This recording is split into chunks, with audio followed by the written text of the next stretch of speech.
Hello students, चलिए ध्यान दीजिएगा सबका ध्यान बोर्ड की तरफ। देखिए क्या लिखा है इसमें। आज हम लोग स्टार्ट करेंगे आप लोगों का यूनिट 2 का सेकंड नंबर चैप्टर हम लोग स्टार्ट करने वाले हैं। यूनिट 1 का सेकंड चैप्टर है एग्रीकल्चर इनकम। आज स्टार्ट करेंगे। यूनिट 1 में 2 चैप्टर है आप लोगों का। एक पहला रेसिडेंशियल स्टेटस है और दूसरा है एग्रीकल्चर इनकम। रेसिडेंशियल स्टेटस हम लोग कंप्लीट कर चुके हैं। आज बारी है एग्रीकल्चर इनकम की। तो एग्जाम में जनरली जो क्वेश्चंस आता है वो दोनों के किसी एक ऑप्शन का आएगा, या तो एग्रीकल्चर का आएगा या फिर रेसिडेंशियल स्टेटस का आएगा। हाँ जी, जबकि जीडीसी में सब आएगा। ठीक है, चलिए तो स्टार्ट करें हम लोग। तो देखो बच्चों क्या लिखा है। हम लोग बात करेंगे एग्रीकल्चर इनकम। तो एग्रीकल्चर इनकम का मतलब तो आप जान ही रहे हो। जैसा कि पिक्चर में आपको दिखाई दे रहा है, एक बहुत बड़ा आपके पास जमीन अगर होगा और उस जमीन पे अगर आप क्या करोगे, उसमें बुआई करोगे, बीज डालोगे, पानी वगैरह से सींचोगे और एक प्रोडक्शन तैयार होगा, एक प्रोडक्ट तैयार होगा, प्रोड्यूस तैयार होगा और उसको मार्केट में बेच के जो पैसे होंगे उसी को हम लोग क्या बोलेंगे, एग्रीकल्चर इनकम बोलेंगे। ठीक है। एग्रीकल्चर इनकम कैसे निकलता है? एग्रीकल्चर इनकम भी नॉर्मल जैसे बिजनेस के इनकम निकलते हैं वैसे ही एग्रीकल्चर इनकम निकलता है। जैसे नॉर्मल बिजनेस में आप क्या करते हो, माल को बेचते हो। जैसे माल जितने रुपए का माल बेचा, मान लो आपने 1000 में माल बेचा और उस माल को बेचा और जो भी उसमें आपने कॉस्ट किया होगा उसको प्रोडक्शन करने में, जो भी प्रोडक्शन करने में आपने कॉस्ट लगाया होगा, जो भी खर्च किया होगा उसको आप लोग हटा देते हो। कुछ भी खर्चे वगैरह घटा दे तो मान लो इस पर खर्चे हुए कितने, 800 रुपये खर्च हुए इसको 1000 पाने में, तो बचा कितना आपके पास 2000। यही आपका प्रॉफिट कहलाता है ना, 200 रुपये सॉरी, यही आपका क्या कहलाता है, प्रॉफिट कहलाता है। सेम ऐसी एग्रीकल्चर इनकम में भी होता है। एग्रीकल्चर इनकम में जितना आपने एग्रीकल्चर प्रोडक्ट को आपने सेल कर दिया है उसमें से जो भी कॉस्ट आया है उसको घटा दो, आपका एग्रीकल्चर प्रोडक्ट निकल आएगा। आपको एक बात बता दूं कि इंडिया में अगर मान लीजिए आपका लैंड इंडिया में सिचुएटेड है, कहां पर सिचुएटेड है, लैंड इंडिया में अगर सिचुएटेड है और इंडिया के किसी लैंड से अगर आपको किसी प्रकार का एग्रीकल्चर इनकम होता है बच्चों, तो इंडिया में एग्रीकल्चर इनकम क्या है, एग्जेम्प्ट है। सेक्शन 10 सब सेक्शन 1 के अंतर्गत। एग्जेम्प्ट मतलब किसी प्रकार का बंदा क्यों ना हो, चाहे वो ऑर्डिनरी हो, चाहे नॉट ऑर्डिनरी हो, नॉन रेसिडेंट हो, हर प्रकार के पर्सन के लिए एग्रीकल्चर इनकम क्या होता है, टैक्स फ्री होता है।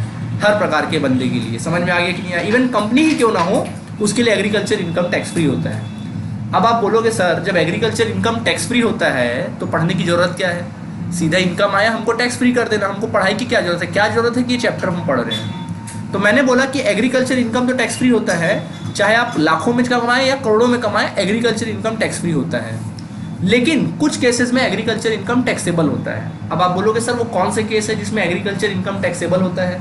तो बच्चों मैं आपको बता दूं, हमारे देश में इनकम के 5 हेड्स माने जाते हैं। 5 हेड्स ऑफ इनकम होते हैं। 5 हेड्स ऑफ इनकम, इनकम के 5 हेड्स होते हैं। 5 हेड्स ऑफ इनकम, इनकम के बच्चों 5 हेड्स होते हैं। ठीक है। सबसे पहला हेड होता है इनकम फ्रॉम सैलरी। पहला कोई पर्सन कैसे कमाता है, सैलरी, जो कि इंडिया में टैक्सेबल होता है। मतलब इंडिया में 5 हेड माने गए इनकम में। मतलब कोई भी पर्सन है 5 तरीके से पैसा कमा सकता है। ठीक है। कहीं काम करेगा, बाकायदा सैलरी मिलेगा, salary. Income from house property, क्या होगा, इनकम फ्रॉम हाउस प्रॉपर्टी होगा। ठीक है। इनकम फ्रॉम क्या होगा, हाउस प्रॉपर्टी। मतलब आपके पास प्रॉपर्टी है, आपने उसको किराए पर दे दिया, वहां से किराया आ रहा है, वहां से आप पैसे कमा रहे हो। नंबर 3 होता है business and profession, profit and gain from business and profession. या तो आप बिजनेस कर रहे हो, कोई माल खरीद रहे हो और खरीद के बेच रहे हो, या माल को बनाकर बेच रहे हो, या फिर आप किसी को सर्विस प्रोवाइड कर रहे हो, बदले में पैसा ले रहे हो, फीस दे रहे हो, फीस ले रहे हो। प्रोफेशन, समझ में आ गया? तो बिजनेस एंड प्रोफेशन से पैसा कमाओगे, वो इंडिया में टैक्सेबल होता है। नंबर 4 होता है capital gain. Capital gain means आपके पास कोई प्रॉपर्टी है, लैंड है, बिल्डिंग है, शॉप है, ज्वेलरी है, इसको बेच दिए, उसमें खरीद कर बेच दिए, प्रॉफिट कमा लिए, वहां से इनकम होता है। और लास्ट होता है इनकम फ्रॉम अदर सोर्सेज। आपके बैंक अकाउंट में करोड़ों रुपया है, वहां से इंटरेस्ट आपके पास आ रहा है, कुछ करने की जरूरत नहीं भाई। ठीक है। या फिर मान लीजिए आपके पास, आपने किसी कंपनी का शेयर खरीद रखा, वहां से डिविडेंड मिल रहा है, या केबीसी में गए, वहां से 5 करोड़ रुपए जीत कर आ गए, क्या है आपका इनकम फ्रॉम अदर सोर्सेज। तो ये सारे इनकम इंडिया में क्या होते हैं, टैक्सेबल होते हैं। 5 तरीके से कोई भी पर्सन इनकम क्या करता है, कमाता है। ठीक। और हमारे देश में एग्रीकल्चर इनकम क्या होता है बच्चों, एग्जेम्प्ट होता है। लेकिन मैंने बोला कुछ केसेस में एग्रीकल्चर इनकम टैक्सेबल होता है। किस केस में सर टैक्सेबल होता है? तो अगर मान लीजिए ये इंडिविजुअल है, हमारे देश में पता है 2.5 लाख रुपए तक की इनकम पे कोई टैक्स नहीं लगता। पता है, अगर आपकी साल भर की इनकम 2.5 लाख है, पढ़ेंगे स्लैब रेट क्या होता है। अगर आपकी इनकम साल भर की इनकम 2.5 लाख है तो 2.5 लाख रुपए तक की इनकम पे कोई टैक्स नहीं लगेगा ना, कोई टैक्स वगैरह चार्ज नहीं होता है। समझ में आ गया? लेकिन अगर आप 2.5 लाख से ऊपर कमाते हो तो फिर आप टैक्स के दायरे में आ जाते हो, फिर आपको टैक्सेबल होता है। फिर जो भी इनकम होगा, जो एक्स्ट्रा पैसा होगा उस पर आपको टैक्स लगता है, 1% से टैक्स लगता है। ठीक है। तो ये 2.5 लाख इनकम पता कौन सी इनकम को जोड़ा जाता है? ये जो 5 हेड्स ऑफ इनकम नहीं है, इनको जोड़ा जाता है। ये जो 5 हेड्स ऑफ इनकम है उससे अगर आप 2.5 लाख या 2.5 लाख तक कमा रहे हो तब तक तो भैया आप टैक्स के दायरे में नहीं आ रहे हो, और आपका एग्रीकल्चर इनकम भी क्या है? टैक्स फ्री है। लेकिन अगर मान लो आपकी income other heads of income से 2.5 लाख से ऊपर है, मतलब आप टैक्स के दायरे में क्या हो गए? आ गए। जैसे ही आप टैक्स के दायरे में आ गए तो फिर ये जो एग्रीकल्चर इनकम एग्जेम्प्ट हुआ करता था वो भी क्या हो जाएगा? टैक्सेबल हो जाएगा। फिर वो भी एग्रीकल्चर इनकम क्या हो जाएगा? टैक्सेबल हो जाएगा, बशर्ते आपका एग्रीकल्चर इनकम 5,000 से ज़्यादा होना चाहिए। बशर्ते आपका एग्रीकल्चर इनकम साल भर का 5,000 से ज़्यादा होना चाहिए, तो आप टैक्स के दायरे में आ गए। तो फिर टैक्स क्या करना पड़ेगा? एग्रीकल्चर इनकम पे आपको देना पड़ेगा। समझ आया? क्या सुने आप लोग? आप लोगों ने सुना कि कोई भी पर्सन अगर 5 हेड्स ऑफ इनकम से पैसा कमाता है और अगर वो टैक्स के दायरे में आ जाता है, तो अगर उसको एग्रीकल्चर इनकम भी होता है अलग से, तो भैया वो क्या हो जाएगा? टैक्सेबल हो जाएगा। आया बात समझ में? 2.5 लाख से ऊपर, मतलब नहीं 2.5 लाख हो ही एग्जैक्ट इनको टोटल करके। हाँ तो वो नहीं होगा। नहीं होगा। 2.5 लाख से ऊपर हुआ तो फिर टैक्सेबल हो जाएगा। और फिर इसको 5,000 प्लस मतलब हाँ, अगर 5,000 से ऊपर अगर एग्रीकल्चर इनकम पाएगा तो उसको 5,000 से ऊपर रहेगा तो फिर टैक्स के दायरे में आ जाएगा। फिर एग्रीकल्चर इनकम भी टैक्सेबल हो जाएगा। लेकिन अगर कोई पर्सन सिर्फ एग्रीकल्चर इनकम से ही कमा रहा है भैया, तो फिर क्या हो जाएगा? पूरा एग्जेम्प्ट हो जाएगा। समझ में आ गया कि नहीं आ गया? मतलब मान लीजिए एग्रीकल्चर इनकम से ये 1 करोड़ कमाता है साल का, मान लो, ठीक है, और ये 5 हेड्स ऑफ इनकम से सिर्फ उसको 1 लाख की आमदनी हुई है, बताओ टैक्स के दायरे में आएगा? नहीं आएगा। समझ में आया? टैक्स के दायरे में तभी आएगा जब वो अदर हेड्स ऑफ इनकम से 2.5 लाख से ऊपर कमाता है और एग्रीकल्चर इनकम 5,000 से ऊपर है। समझ में आ गया बात की नहीं आ गया? तो ये होता है आपका कहानी खत्म। समझ में आ गया जी? कोई परेशानी यहाँ तक आप लोगों को? हाँ जी। कैपिटल गेन जब पढ़ेंगे चैप्टर तब अच्छे से समझाएंगे, अभी तो सिर्फ सुनो। 7 लाख रुपए वाला जो सरकार ने निकाला, किसमें लिखा हुआ है? PDF में सब, ये सब अपने आप में चैप्टर है, जब वो चैप्टर को पढ़ेंगे तब क्लियर होगा। 2.5 लाख वाला भी। हाँ जी जी। अब आप 5 लाख बोल रहे हो, सर 7 लाख बोल रहे हो, वो बताऊंगा ना कारण, वो 7 लाख क्यों हो रहा है वो भी पता चलेगा। आप ठीक बोल रहे हो, 7 लाख है, वो कारण पता चलेगा। ठीक है, अभी फिलहाल रियल रेट में 2.5 लाख ही है। हाँ, कुछ पूछ रहे हैं आप सभी? हाँ, 2.5 लाख रुपए जो नोट्स में सब मिलेगा बेटा, कि जैसे जैसे चैप्टर पढ़ते जाएंगे ना वैसे वैसे बात बनती जाएगा। इनकम टैक्स ऐसा नहीं कि चैप्टर वाइज नहीं होता। इनकम टैक्स आपको क्लियर कब होगा पता है? जब पूरा इनकम टैक्स पढ़ लोगे तब आपको क्लियर होगा। पूरा बुक पढ़ोगे तब क्लियर होगा। मतलब कहीं ना कहीं कोई ना कोई रूल आके क्या हो जाएगा, वहाँ पे प्रकट हो जाएगा। तो मैं आपको क्या करूँगा, जहाँ रूल आएगा हल्का फुल्का बताऊंगा। ठीक है, इसी वजह से, क्योंकि सब सब्जेक्ट, सब जो चैप्टर ना एक दूसरे जुड़े हुए हैं। ठीक है, उसका थोड़ा कॉन्सेप्ट यहाँ काम आएगा, उसका कॉन्सेप्ट यहाँ काम आएगा, ऐसे चलते रहेगा। चलो खैर, तो देखो सबसे पहले बात करेंगे बच्चों लिस्ट ऑफ, क्या बात करेंगे आज हम लोग? List of agricultural income. आज हम लोग बात करने वाले हैं लिस्ट ऑफ एग्रीकल्चरल इनकम। वो कौन कौन सी इनकम है जो एग्रीकल्चर इनकम के अंतर्गत टैक्सेबल होते हैं। सबसे पहला लिखा है rent receive from let out. Let out मतलब किराए पर देना। मतलब मान लीजिए आपको किराया मिल रहा है किसी लेट आउट प्रॉपर्टी से, और सब let out land of the agriculture purpose. मतलब मान लीजिए आपके पास कोई एग्रीकल्चर लैंड है, ठीक है, मान लो मिस्टर ए नाम का ये बंदा है, और ये ए नाम का बंदा है, और इसने क्या किया, किसी बी नाम के पर्सन को क्या कर दिया। अब ये इसका लैंड का मालिक कौन है, ओनर कौन है? रियल ओनर जो है वो ए है। ठीक है, ए ने अपने इस लैंड को किसको दे दिया? बी को बोला कि भैया तू एक काम कर, इसको क्या कर, इसमें तू खेती वेती कर, और जो भी प्रोडक्शन होता तू जान, बिजनेस कर, इसका मुझे किराया दे देना। क्या दे देना? किराया दे देना। तो देखो अपने लैंड का क्या वसूल कर रहा है, इस पे रेंट वसूल कर रहा है। क्या वसूल कर रहा है? रेंट वसूल कर रहा है। तो अगर मान लीजिए कोई एग्रीकल्चर रेंट भी अगर आपको आता है, एग्रीकल्चर लैंड से अगर आपने रेंट भी अगर आता है, तो भैया वो क्या होगा? एग्रीकल्चर इनकम कहलाएगा, बशर्ते वो लैंड को आपने एग्रीकल्चर पर्पस से दिया होगा।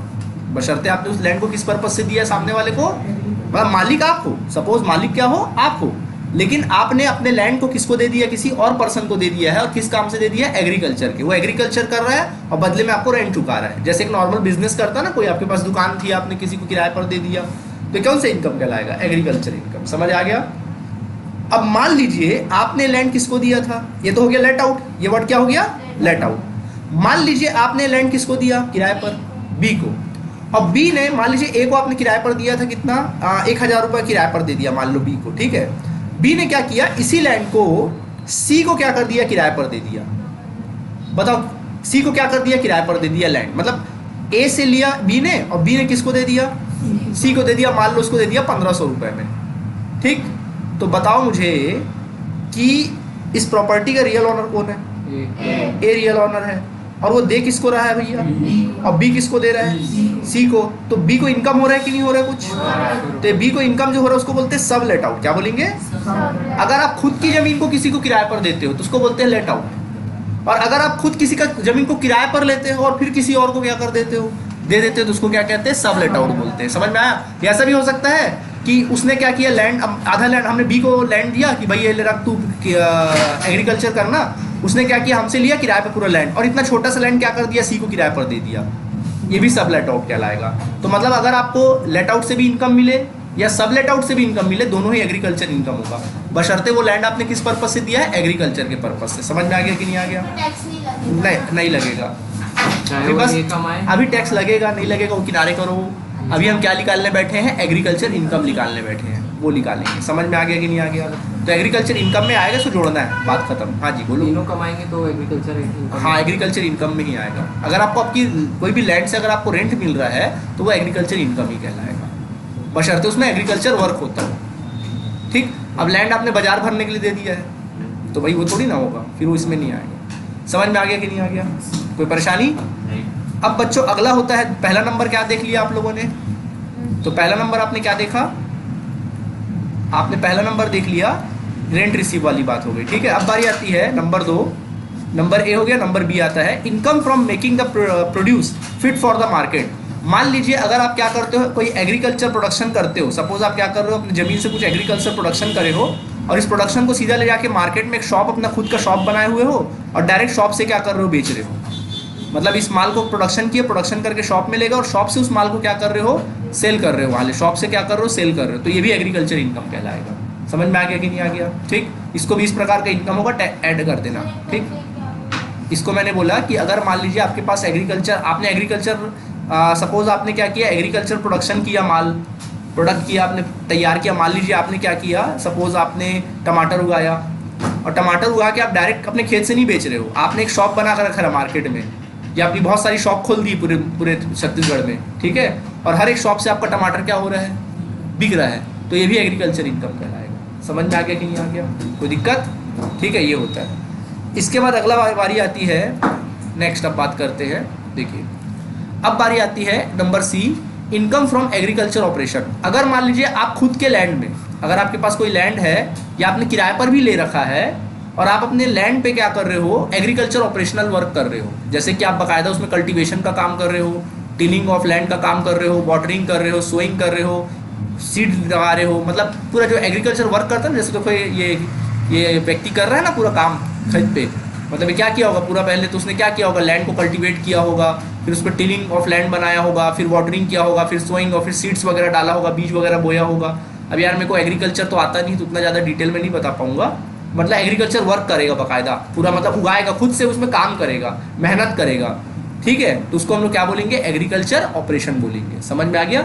ऐसा इनकम भी क्या होगा, एग्रीकल्चर इनकम कहलाएगा। आया बात समझ में कि नहीं आया? इसके बाद बारी आती है number D, income from the sales of produce. मतलब अगर आपने जो एग्रीकल्चर वर्क में प्रोडक्शन हुआ है उसको मार्केट में सेल भी करोगे तो वो भी तुम्हारा क्या होगा, एग्रीकल्चर इनकम कहलाएगा। ये बात तो मैंने बोल ही दिया है। ठीक है, और ई होता है इनकम फ्रॉम फार्म हाउस। क्या है आपका इनकम फ्रॉम फार्म हाउस है। फार्म हाउस मतलब क्या होता है, देखिए फार्म हाउस दिख रहा है आप लोगों को, फार्म हाउस में देखो एक बाकायदा देखो वहाँ पे लैंड है और वहाँ पे एक हाउस है। क्या है, देखो यहाँ पे हाउस है और हाउस के बाहर के लैंड में देखो पूरा क्या हुआ है, मतलब एक प्रकार से देखा जाए तो क्रॉप्स उगे हुए हैं, फसल उगे हुए हैं, तो इसको बोलते हैं फार्म हाउस। क्या बोलते हैं, मतलब फार्म भी है और प्लस क्या है तुम्हारे पास हाउस भी है। तो ऐसे अगर इनकम होता फार्म हाउस से भी किसी प्रकार का अगर आपको इनकम होता है तो वो भी एग्रीकल्चर इनकम कहलाएगा। हाँ, कैसा इनकम हम बता रहे हैं, जैसे ये फार्म हाउस का बिल्डिंग है, देखो फार्म हाउस का घर दिख रहा है कि नहीं दिख रहा है, आपने इसको किराए पर दे दिया, आपने इसको क्या कर दिया, बिल्डिंग को किराए पर दे दिया, किसी को किराए पर दे दिया, लेट आउट कर दिया है, तो वहाँ से भी अगर आपको किराया मिल रहा है ना, रेंट रिसीव हो रहा है, तो ये इनकम फ्रॉम फार्म हाउस कहलाएगा। क्या कहलाएगा, इनकम फ्रॉम फार्म हाउस कहलाएगा। आया बात समझ में? ये भी एग्रीकल्चर इनकम के अंतर्गत आएगा। क्लियर हुआ कि नहीं हुआ? ठीक, तो 5 कैटेगरी थी हमारी, क्लियर है? तो ये हो गया एग्रीकल्चर इनकम। हाँ जी, गोडाउन है किसी का तो गोडाउन है तो भी एग्रीकल्चर इनकम में आ जाएगा। ठीक है, अगर गोडाउन भी अगर वो है तो किराए पर दिए, स्टोर में है तो भी एग्रीकल्चर इनकम में आ जाएगा। जैसे मान लीजिए स्टोर रहा, आपने स्टोर के पर्पज से भी दे दिया, बशर्ते वो एग्रीकल्चर लैंड में रहे वो स्टोर। वो स्टोर कहाँ पर है, एग्रीकल्चर लैंड में अगर स्टोर है और आपने स्टोर के भी चीज़ों को किराए पर दिया है तो भी क्या होगा, एग्रीकल्चर इनकम में आएगा। मतलब स्टोर हो, फार्म हाँ। हाउस हो, कोई भी घर, कुछ भी हो, हाँ जहाँ पर हाँ, लोग दे रहे हैं। एग्रीकल्चर लैंड में अगर आप किराए पे दे रहे हो तो वो आपको इनकम होगा, एग्रीकल्चर इनकम होगा। समझ में आ गया कि ज़्यादा कुछ है नहीं एग्रीकल्चर इनकम में, ठीक है। अब बारी, हाँ जी, हाँ हाँ बेचेगा ना तो भी इनकम होगा, ठीक है, वो भी एग्रीकल्चर इनकम होगा। देखो समझ में आ गया। यानी इवन शॉर्ट में बोला जाए कि अगर एग्रीकल्चर लैंड से अगर एग्रीकल्चर वर्क हो रहा है तो उससे कोई भी प्रोडक्शन होगा, इवन एग्रीकल्चर में कोई बिल्डिंग भी है वहाँ से भी कुछ इनकम हो रहा होगा, कोई घर भी है तो क्या कहलाएगा, तुम्हारा एग्रीकल्चर इनकम कहलाएगा, ठीक है। अब बारी आती है list of non agriculture income. वो कौन कौन से आइटम है जो नॉन एग्रीकल्चर इनकम कहलाते हैं, जो एग्रीकल्चर की लिस्ट में नहीं आते हैं, ठीक है। सबसे पहला, any agriculture income from outside India. मान लीजिए इंडिया के बाहर मान लीजिए लंदन में कोई ज़मीन है आपकी और वहाँ से आपको एग्रीकल्चर इनकम हो रहा है भैया वहाँ से, तो ऐसा इनकम एग्रीकल्चर इनकम नहीं कहलाएगा, ये अदर सोर्स के हेड में टैक्सेबल होता है, ठीक है। ये एग्रीकल्चर इनकम नहीं कहलाएगा, इसको जोड़ना मत, ठीक है। अगला, income from sales of the grass और crops that grew on the land itself. कई बार क्या होता है कि आपके पास लैंड तो होता है, ज़मीन है पूरा, लेकिन ज़मीन में खूब सारी क्या हुई, घास उगाई है, घास उगाए, पेड़ उगाए उसमें, लेकिन ये कैसे उगाए मालूम है, अपने आप उगाए। तो आपने घास को या पेड़ को, उसके फल वल को आपने क्या कर दिया, बेच दिया, वहाँ से अगर आपको इनकम हो रहा है तो वो एग्रीकल्चर इनकम नहीं कहलाएगा। एग्रीकल्चर इनकम कब कहलाएगा, जब बाकायदा आप उस पर वर्क करो, आप कल्टीवेट करो लैंड को, फिर उसमें टिलिंग बनाओ, फिर उसमें वाटरिंग करो, सोइंग करो, सीड डालो, तो ये सब तुम्हारा क्या कहलाएगा, एग्रीकल्चर ऑपरेशन करोगे तो वो तुम्हारा एग्रीकल्चर। हाँ जी, नहीं तो वो देखो यार, मैं बोला ना, जनरली क्या होता है, इनकम टैक्स ये मान के चलता है, इनकम टैक्स एक्ट, जो एक्ट बनाए जाते हैं हमारे देश में, हमारा देश जो भी कानून बनाता है या एक्ट बनाता है तो ये मान के चलता है कि हमारे देश के लोग क्या है, ईमानदार है। क्या मान के चलता है, ईमानदार है। हाँ, नहीं दिए तो फिर जेल होगा ना, उसके लिए भी कैसे पता चलेगा भाई तो? अरे भाई, अरे यार देखो क्या होता है, सुनो मेरी बात, पता कैसे चलेगा, अब सुनो हमारी बात।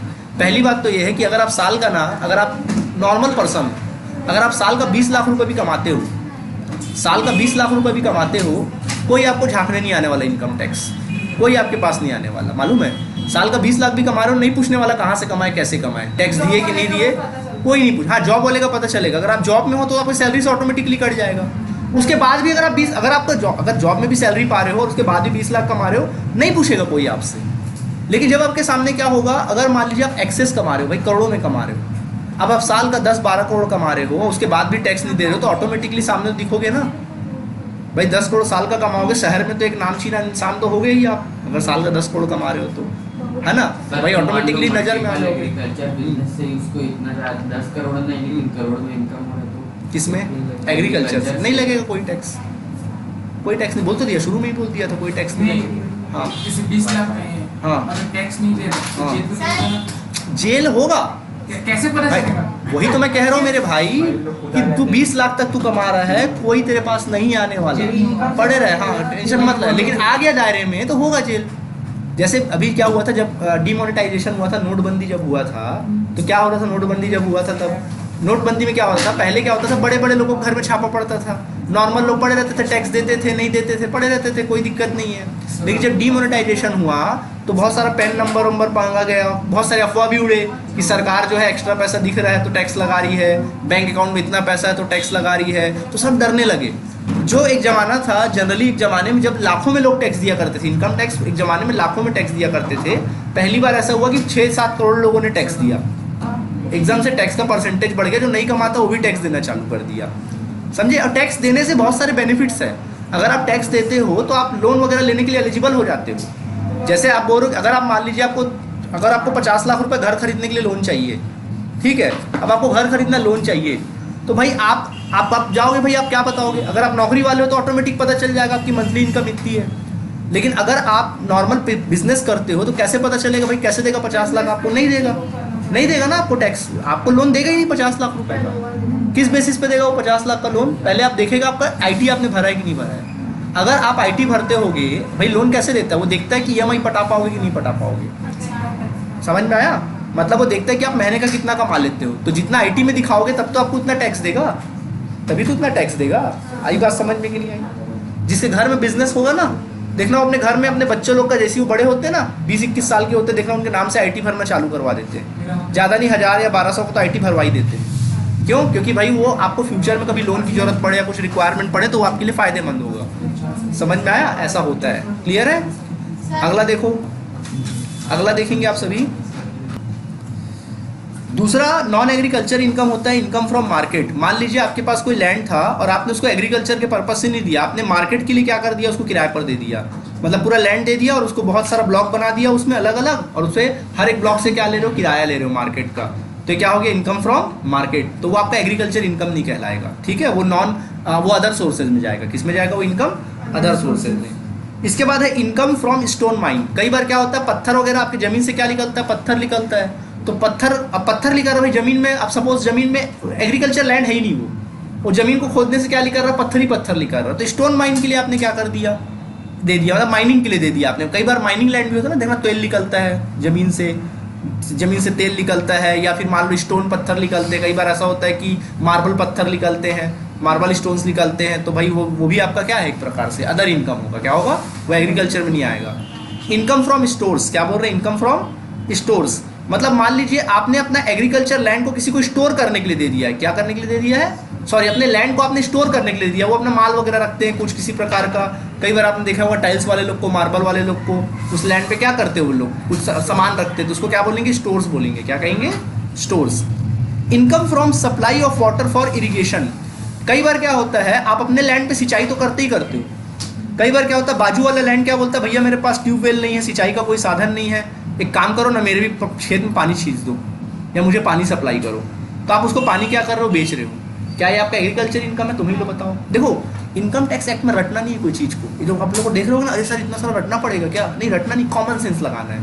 आपको खुद देखना है क्या एग्रीकल्चर इनकम है, क्या एग्रीकल्चर इनकम नहीं है, वो आपको खुद सोचना है। जो जमीन से इनकम हो रहा है, बाकायदा मेहनत करके इनकम हो रहा है, प्रोडक्शन हो रहा है, दो ही चीज़ है एग्रीकल्चर इनकम में। क्या पहला इनकम में यह है एग्रीकल्चर इनकम में कि आपका जो लैंड है, वो लैंड को या तो आपने क्या किया हो, किराए पर दिया हो, तो वो आपका एग्रीकल्चर इनकम है, बशर्ते वो एग्रीकल्चर पर्पस से आपने किराए पर दिया, वो एग्रीकल्चर इनकम है। या फिर लैंड पे आप खुद काम कर रहे हो, बाकायदा खुद काम कर रहे हो, खुद उसमें क्या कर रहे हो, बाकायदा उगा रहे हो, क्रॉप्स उगा रहे हो, तो क्या होगा तुम्हारे लिए, एग्रीकल्चर इनकम। बात खत्म, ये एग्रीकल्चर इनकम है। और इसके अलावा कुछ भी काम करो, सारे क्या है, नॉन एग्रीकल्चर इनकम है, ठीक है। अब देखो अगला क्या है, इनकम फ्रॉम फिशरीज। आपने अपने लैंड में तालाब बना दिया है और तालाब से क्या हो रहा है, आप मछली पालन कर रहे हो, इनकम हो रहा है, क्या वो एग्रीकल्चर इनकम है, नहीं सर। Royalty from mine. मान लीजिए आपका ज़मीन है और ज़मीन से क्या निकलता है, कोयला निकलता है, कोल निकलता है या ऑयल निकलता है, आपने उसको क्या कर दिया, इनकम निकाल रहे हो, क्या है वो, नॉन एग्रीकल्चर इनकम है। Income from bricks making. कई बार अपने ज़मीन को आप किस लिए दे देते हो, ईंट बनाने के लिए दे देते हो। कई बार आपके ज़मीन से चिकनी मिट्टी निकलती है जिससे ईंट बनता है। भाई हर मिट्टी की अपनी अपनी वैरायटी है। अब लीजा के हिस्से में ऐसा ज़मीन आया जिसमें से भाई टमाटर नहीं उग सकता या आलू नहीं उग सकता, तो उसके ज़मीन से भैया क्या निकल सकता है, ऐसा मिट्टी है भाई जिसमें से ईंटा बन सकता है, ईंट बन सकता है घर बनाने का। तो सीधा क्या करेगी उसमें, अब उसमें ज़बरदस्ती वो आम तो नहीं उगाएगी, वो क्या करेगी, उस पर ईंट वगैरह प्रोडक्शन कराएगी, तो वो एग्रीकल्चर इनकम में नहीं आएगा। Any remuneration receive by farm manager और एम्प्लॉई। मान लीजिए आपका कोई, अब मान लीजिए आप किसी एग्रीकल्चर लैंड में काम करते हो और एग्रीकल्चर लैंड में आप ना एज अ मैनेजर काम करते हो या एज एन एम्प्लॉय काम करते हो, तो आपको सैलरी मिलता होगा वहाँ से। क्यों, क्या मिलता होगा, सैलरी।